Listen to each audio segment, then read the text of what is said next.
Trading fours. What do you do? How do you handle it? What do you play? That's what this video is all about.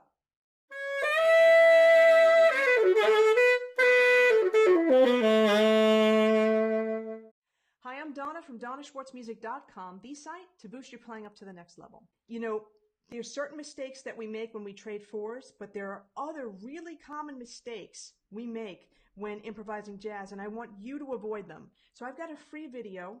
It's the 3 mistakes most musicians make when improvising jazz and how you can avoid them. You could just click on the info button above. There's the link right there, or in the show notes, and you'll get that free video.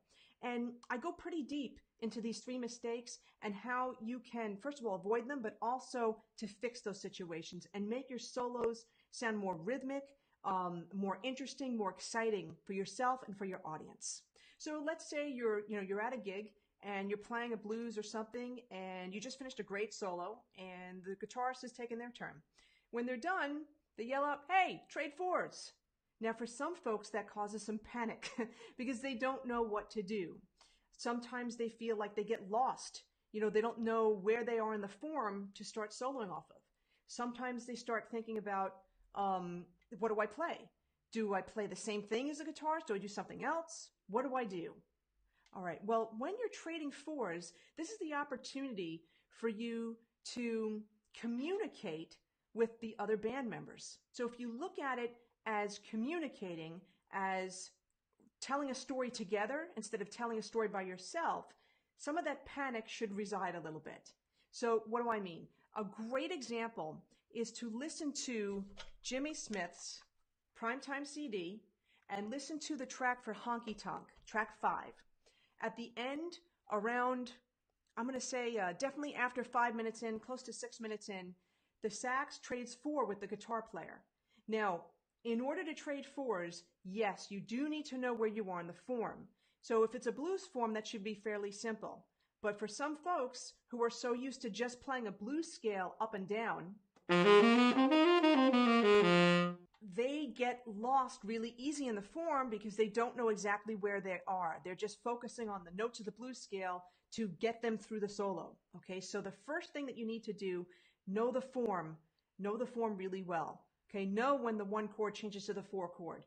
Know when you have at the end, if it's like a rock blues or standard blues, it's 5, 4, 1, 5. Okay, know when those chords change. The next thing you need to do, you need to know what notes make up those chords and what scales correspond to those chords. So yes, you could play a blues scale, but it kind of gets tired after a while when you're just playing the notes of a blues scale. So you want to add those other chord tones, those other scale tones to your solo.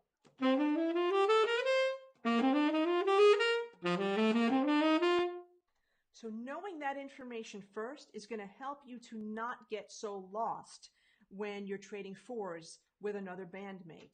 Now, the next question is, well, let's say they start off and they play the first 4 measures. Do I play the same licks that they're playing, or do I come up with something totally different? Yes and yes. You have a choice. There's plenty of things that you can do. And if you listen to that Jimmy Smith Primetime CD, at the end, when the guitar and the saxophone, it's really the saxophone then the guitar, when they trade the fours, they're actually echoing each other. So for example, here's some of the licks that they echo.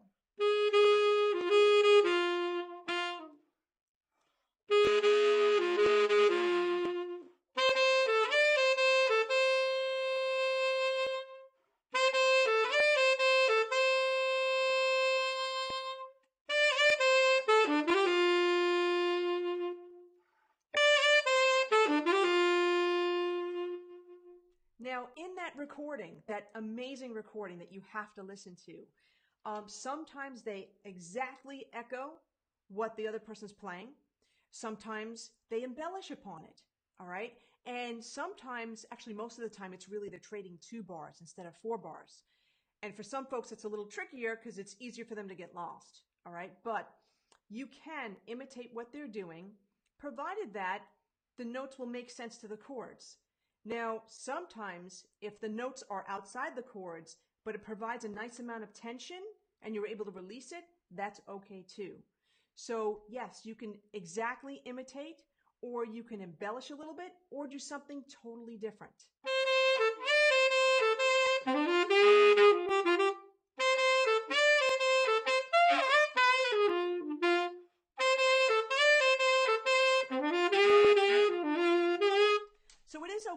play something different.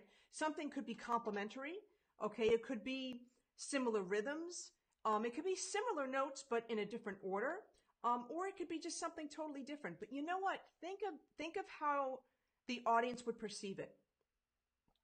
If if the guitar player is playing a particular lick and then you come up with something totally different that doesn't quite fit or make sense, that may not be the best lick to play. Okay. So when trading fours or twos or whatever it may be, you have options. All right. But the first thing you have to do, you have to know your form. You have to know the form that you're playing in. Second thing, you've got to know what notes make up the chords and what notes make up the chord scales.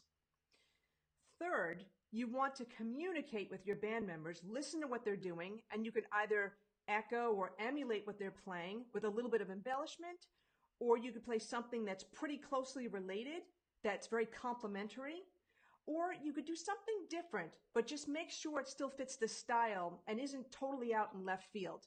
Remember, you've got to think about your audience. Now, don't forget, if you want to avoid the 3 most common mistakes that most musicians make when improvising jazz, and they're different than what I mentioned here, you got to check out my free video. Just click on the link above, the info button, or in the show notes below.